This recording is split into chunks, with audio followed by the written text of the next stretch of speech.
Trying something new. I've never taught about this topic because I never knew about the person I'm talking about. I have given a lecture where I say, okay, we've talked about the big 5 traits for many lectures. You know a lot about it. What are some problems with the big 5 traits? And what else would we want to know if we want to know someone well? So I thought an interesting way to do this lecture would be to talk about someone new who I'm excited about and who was here in town on Friday, and she was responsible for inspiring the largest march in the history of Quebec.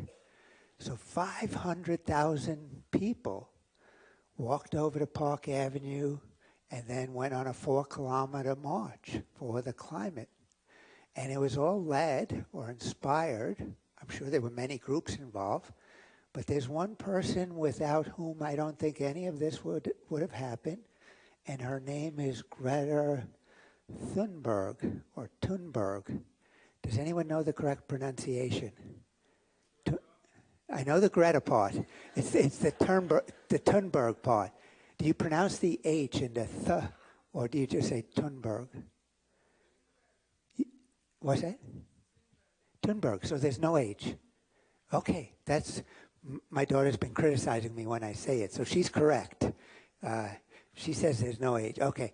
My wife, we finally started reading La Presse again, and my wife gave me this cartoon that she thought was really neat. The whole family is marching in the climate march, and they all have the blonde ponytails that Greta Thunberg has. I like that message too. Listen to science. Psychology is part of the Faculty of Science. As an American, I just cannot believe how scientific findings are ignored and cast aside. And with climate science, that's particularly the case.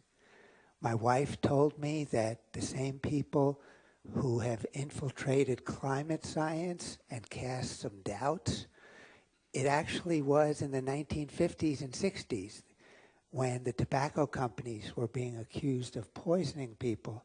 They hired people to do studies that cast doubt. And eventually it became so clear that tobacco will kill you that these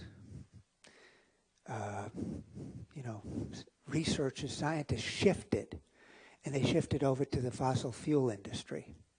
And so for the last 20, 30 years, there's been a sprinkling of anti-climate science or sprinkling of findings that suggest, oh no, you don't have to worry, it's going to self-correct.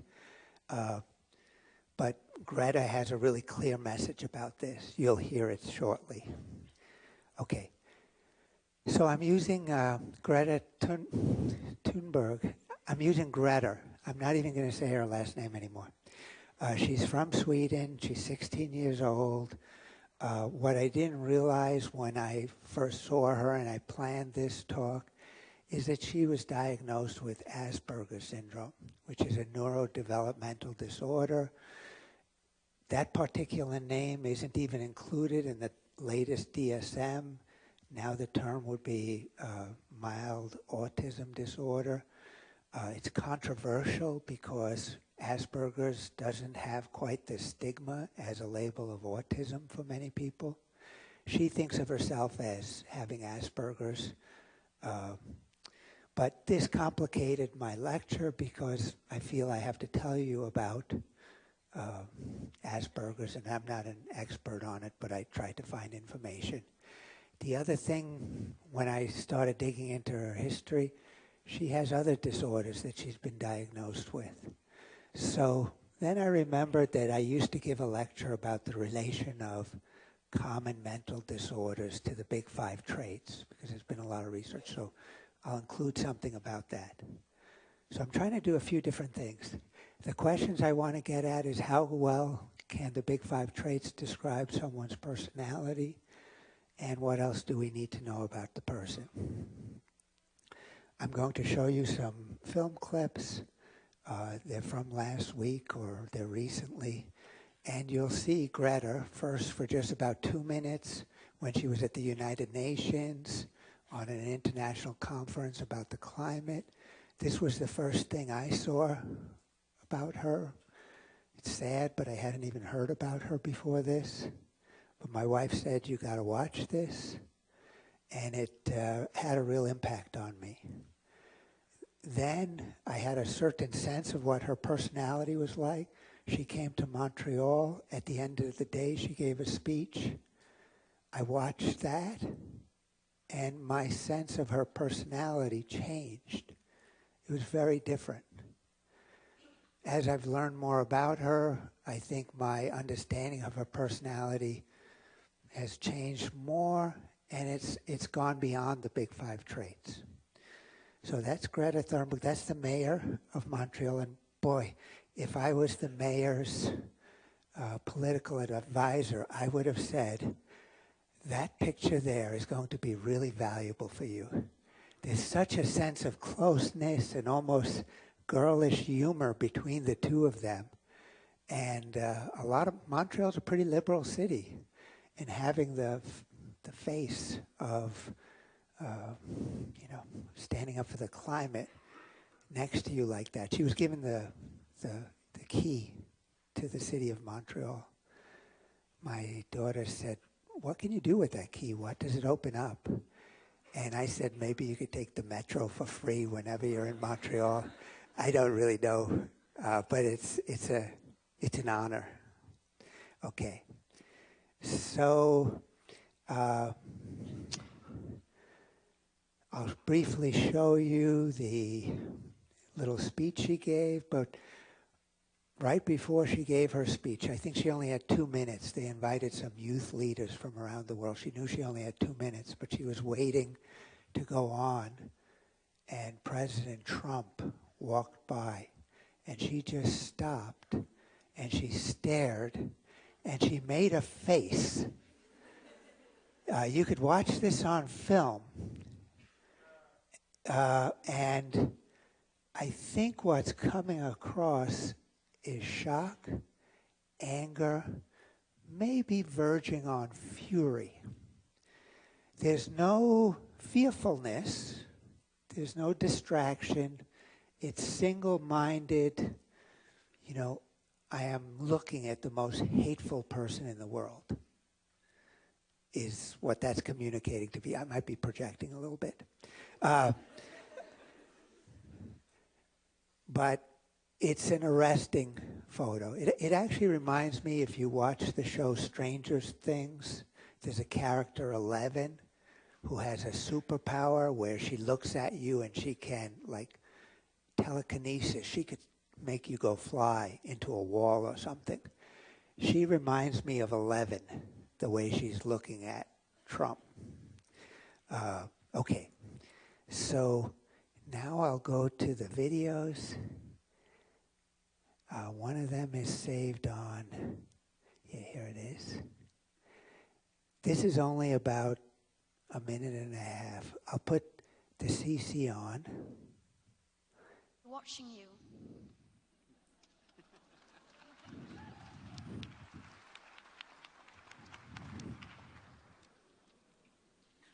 This is all wrong. I shouldn't be up here. I should be back in school on the other side of the ocean. Yet you all come to us young people for hope. How dare you? You have stolen my dreams and my childhood with your empty words, and yet I'm one of the lucky ones. People are suffering, people are dying, entire ecosystems are collapsing. We are in the beginning of a mass extinction, and all you can talk about is money and fairy tales of eternal economic growth.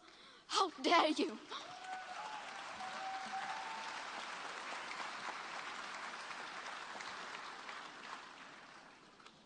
For more than 30 years, the science has been crystal clear.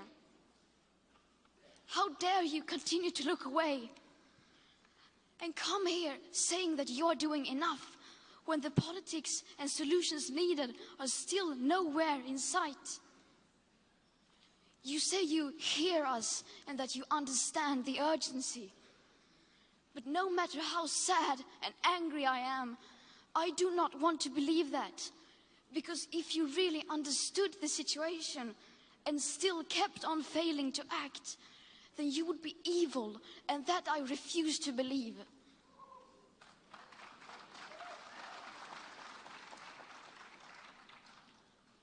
The popular idea of cutting our emissions in half in 10 years only gives us a 50% chance of staying below 1.5 degrees and the risk of setting off irreversible chain reactions beyond human control.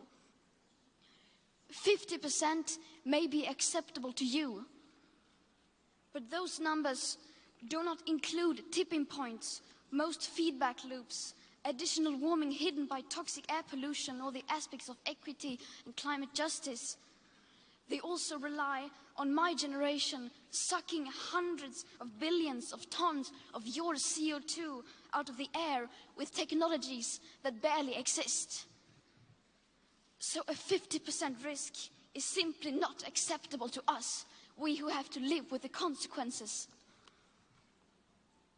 To have a 67% chance of staying below a 1.5 degrees of global temperature rise, the best odds given by the IPCC, the world had 420 gigatons of CO2 left to emit back on January 1st, 2018. Today, that figure is already down to less than 350 gigatons.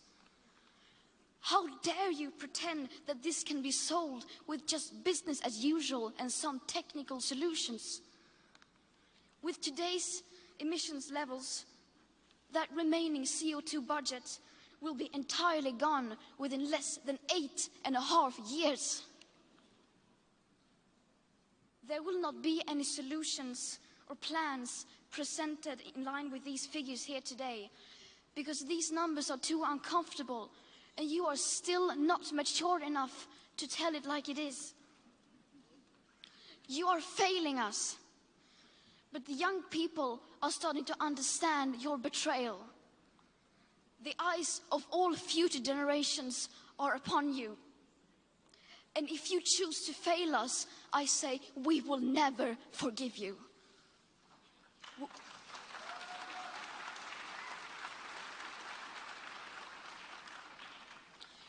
We will not let you get away with this. Right here, right now, is where we draw the line. The world is waking up, and change is coming whether you like it or not. Thank you.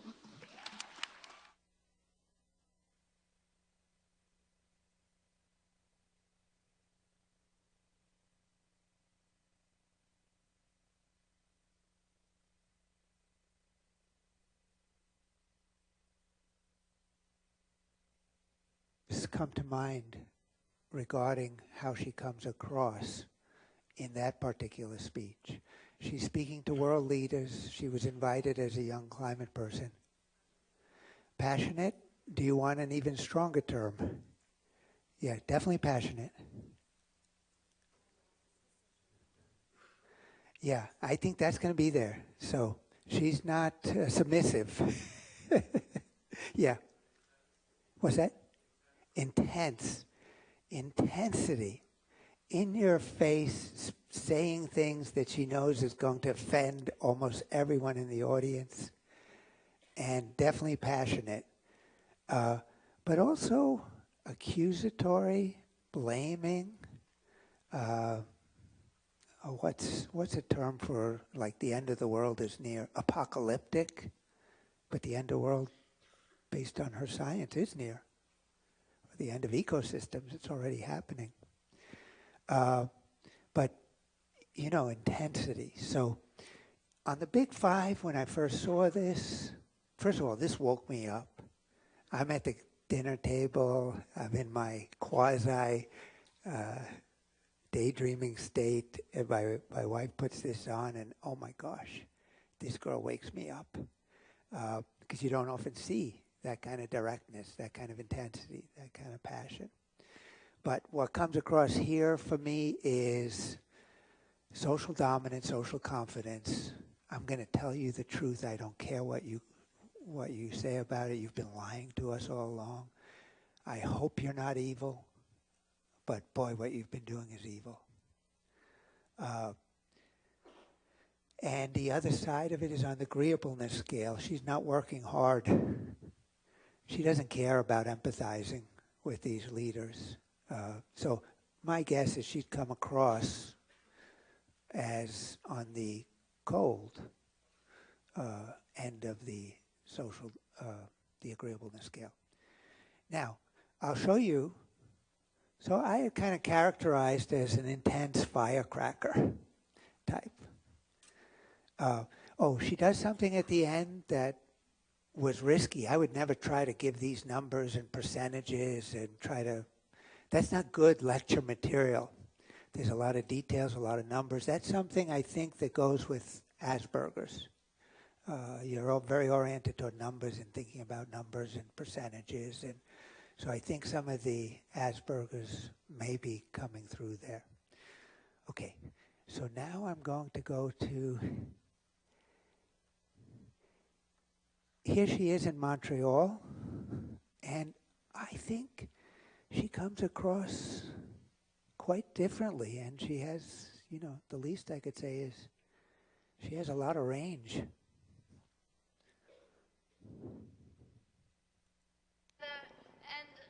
I cannot thank you enough for being here.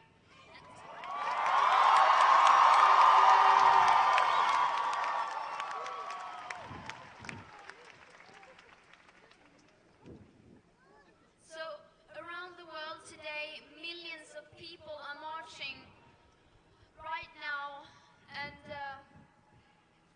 it's just incredible to be united in such a way for a common cause, and it just feels great, doesn't it?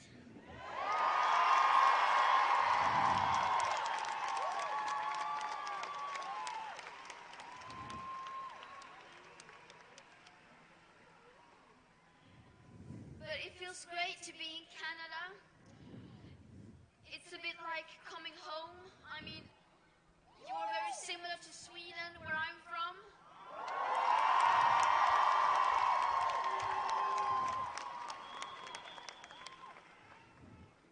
You have moose and we have moose. You have cold winters and lots of snow and pine trees. We have cold winters and lots of snow and pine trees.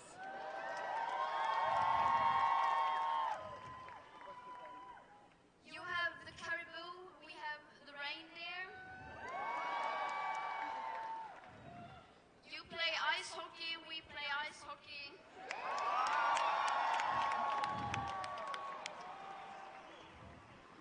You have maple syrup and we have, well, forget about that one. You're a nation that is eligibly a climate leader.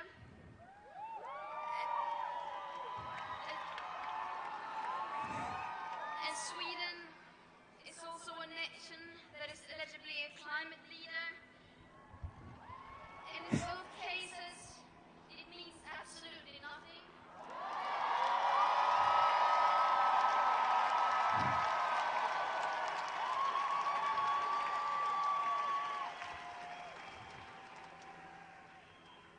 Because in both cases, it's just empty words.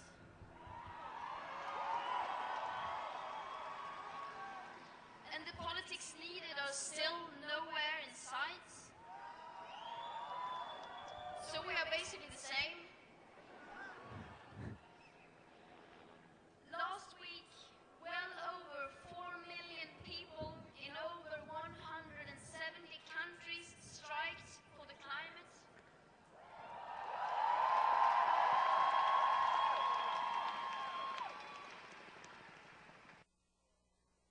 Yeah, well, it's available online. I've been watching a lot of it. It's time for you guys to watch it. Some of you might have been there. Did any of you stay till 6 o'clock when she gave her speech? Did any of you get close enough to judge how tall she is? Yeah? Would you guess? Yeah. Uh, I'm guessing she's at best 5 foot tall. Uh, One of the other conditions that she suffered from was she had anorexia nervosa for 4 years, starting at age 12. That will restrict your growth quite dramatically. So she's probably shorter than you might have guessed based on her parents' height. She's 16 years old. She looks younger. I think that gives her, that's part of the reason she's so arresting. They describe her as gamine or gamine, which means, you look quickly, you can't tell whether she's girl or boy. It's kind of, she looks like a young teenager rather than an older teenager. So the second clip that I showed you, what did you notice anything different? She does build up toward the same kind of speech she gave at the United Nations, but she did that introductory part, and it seems like she's talking to a different audience, and she knows that. But yeah, less intense, warm, calmer. Yeah.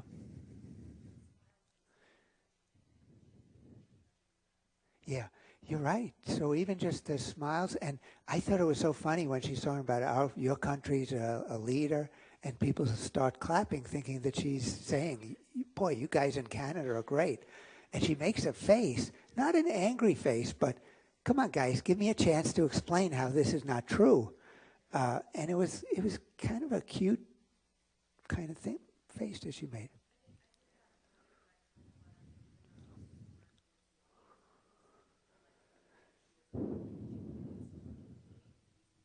Yeah, she had more time.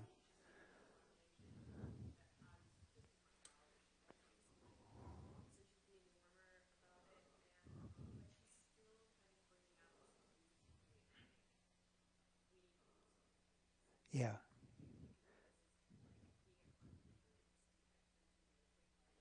Yeah, I, I, I don't want to use the word accusatory. I want to use, although I used it before, it's like urgency, and come on, let's get it. Now, someone back there raised their hand too. Yeah, okay.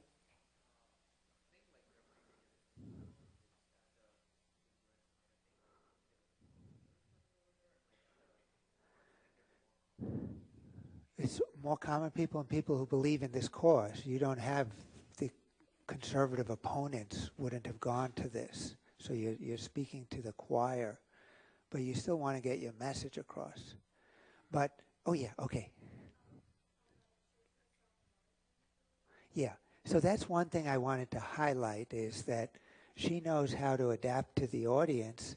And what I'm struck by, I don't know if any of you have ever tried to give a speech to a large audience. It's really scary.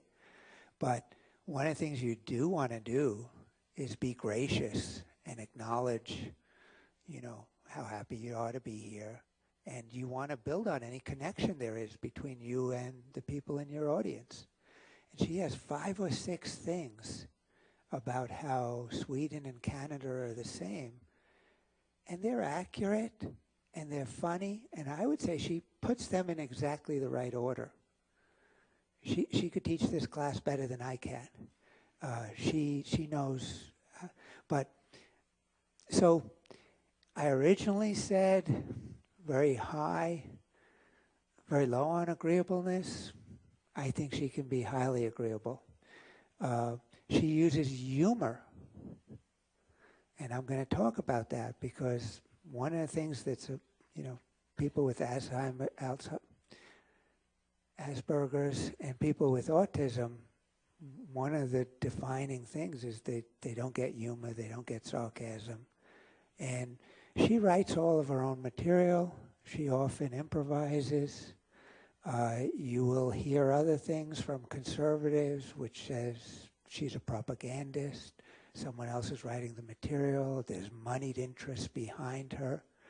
She ridicules that and says no one goes in for the green movement for the money. That's not something people are doing. Okay. So, conscientiousness, we'll talk about that, but the way she knows her numbers, the way she's prepared, I would guess she's pretty high in conscientiousness. Neuroticism, I'm not noticing a lot of worry and anxiety, even though speaking at the UN or speaking before a crowd of 200,000 would make most of us ready to faint. So she doesn't seem high on neuroticism. Openness to experience, I can't really say. So DSM-5 has been reorganized. What I told you a couple weeks ago about Axis 1, Axis 2, turns out they don't exist anymore. Instead, they just go through all of the many psychological, psychiatric disorders, and they do it chapter by chapter. And they take they impose a developmental structure. One of the early chapters is about neurodevelopmental disorders. These are disorders that would emerge in childhood and that are associated with the brain in some way. So that it's a heterogeneous collection of conditions characterized by developmental deficits in a variety of domains. So intellectual disability would be in that category, attention deficit disorder, which all of you know about, but autism spectrum disorder is in that. It's also a neurodevelopmental disorder. I included a comment that you probably saw on your handouts. Diagnosis of autism spectrum disorders is increasing rapidly. I think it's 1 out of every 80. Let's see, who read the notes? Do you remember? I'm pretty sure it's men or males are much more likely to be diagnosed than females. So in that way, Greta is kind of more of an exception. The way they describe and identify autism spectrum disorders is based on deficits in social communication and interaction. So the first problem associated with disorder is difficulty interacting with others. And I'll show you the items that are used to assess autism spectrum. So something like looking at another person in the face when you're talking to them. Something like knowing how to ask to borrow someone's notes or something. That's really, really difficult for autism spectrum. But that's just the first part. The second thing is restricted, repetitive behaviors. Often there's an obsessive compulsive quality to these behaviors. There's many twin studies, and it looks like autism is among the most highly heritable of psychiatric disorders. So the heritability is 90%. You'll recall that for the big 5 traits, it's only about 50%. I'm talking about Asperger's and autism spectrum as a psychiatric disorder.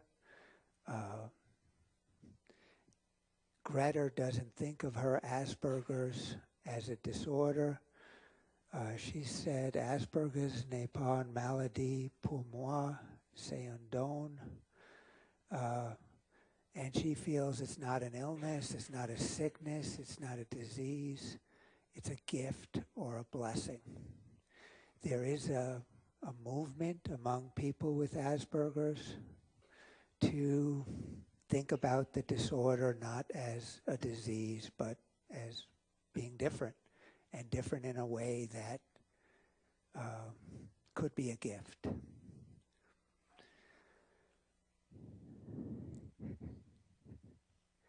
So here are the specific criteria for diagnosing it. So persistent deficit in social communication, restricted repetitive patterns of behavior. Symptoms must be present in early developmental period. They have to cause clinically significant impairment in social and occupational functioning. And it can't be explained by intellectual disability or global. With regards to the restricted repetitive patterns of behavior, I can give you a couple examples of people I've met in my lifetime who I'm guessing would be diagnosed with Asperger's. So in high school, there was someone from my neighborhood who in high school, he was kind of obsessed with the New York City subway system. New York City has an amazingly complex subway system with like 20 different lines, over 800 different stops, and he memorized all of the stops, all the lines, and he also knew when trains would be running and when they'd, and he was like, he spent all his time studying maps and thinking about the trains. I was in Brockville, Ontario, where my wife's family is from, and at the Via Rail station, there was a teenage girl there who I've met now 3 times, and she's always there watching the TV if there's a hockey game on, but if you start talking to her, she'll start telling you about the train schedules. And then she started telling me the train's going to be a little late because they have to do this on the tracks, and there's a freight train coming exactly at this time. And I learned more about the trains than I've ever known before. So I think that's kind of the persistent, repetitive, obsessive kind of thing. I'm not sure that they would be diagnosed. Now, what does it mean to be on the autism spectrum? So right now, there's no longer a separate diagnosis for Asperger's. Instead, being a high-functioning person with autism is kind of the category. So I think Greta would be down in this. She requires very little support, but without any support at all, deficits in social communication you'll still see noticeable impairments. And it's mostly around social interactions. It's hard to initiate. And sometimes you don't know the typical response when someone asks you something. And inflexibility of behavior can cause significant interference.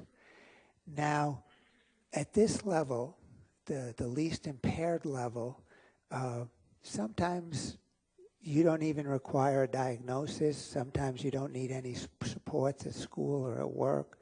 And sometimes it's hard to see. There are people who they think are, so the guess is that there's many professors who have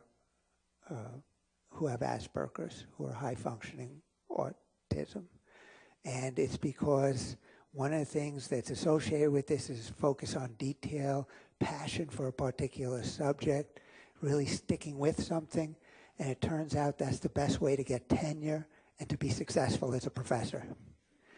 Some people say that Bill Gates, who founded Microsoft, a lot of people say he might be a high-level Asperger's case. Now, there's ratings of 1, 2, or 3. The middle level, there'd be marked deficits in verbal and nonverbal communication skills. There'd be greater inflexibility. And at the highest level, there's severe deficit in verbal and nonverbal. Usually, the highest level would be diagnosed very early in life. I used to teach about early diagnosis of autism, and I would use a film where it was clear that the parents could tell by the age of 2 that there was no attachment bond that was forming. And instead of interacting with one's parents, the severely autistic child will find something to do that involves stacking or organizing, more drawn to inanimate objects and organizing them than drawn to the humans in their environment. But that's only at the severe level. So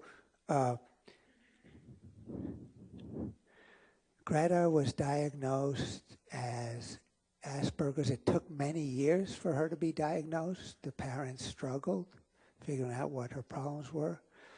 But besides the Asperger's, at the age of 12, she developed anorexia nervosa. She developed selective mutism, where you don't speak to people, or you only speak to, like, your mom, and you won't speak to any peers at school or any teachers. She developed notable obsessive-compulsive behaviors, and she became clinically depressed. Quite an assortment of maladies that inflicted her at the age of 12. And my understanding is that it persisted. It's not present now. I asked Anna Weinberg, who's our expert on psychopathology, and I said, boy, this seems, to me, it struck me as strange that someone who has high-functioning autism or Asperger's, which I often see as, not being so much about emotions, would also have depression. And what she told me is it's actually common for high-functioning autistic individuals to have to have the depression that goes along with the other things. Now,